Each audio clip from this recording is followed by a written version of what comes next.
احتج إكوادوريون ضد الرئيس التركي رجب طيب أردوغان في الإكوادور خلال جولته في عدد من دول أمريكا اللاتينية. فلدى وصول أردوغان إلى الجامعة الحكومية في العاصمة كيوتو، تجمع عدد من المواطنين أمام مدخل الجامعة احتجاجا على زيارة أردوغان، مرددين شعارات ارحل من وطننا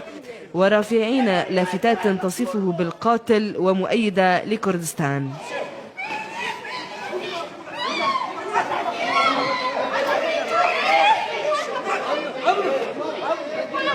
هذه الاحتجاجات دفعت أردوغان للتوجه مباشرة إلى حرم الجامعة، إنما تواصلت الاحتجاجات داخل القاعة التي ألقى فيها أردوغان كلمته، حتى أن أحد نواب عن الحزب الشيوعي كان من بين المحتجين فأطلق شعارات مناهضة لأردوغان، إلا أنه جوبه باعتداءات قوات الشرطة، ما أسفر عن إصابته وإصابة 15 آخرين، ما اضطر أردوغان إثر ذلك إلى مغادرة مبنى الجامعة قبل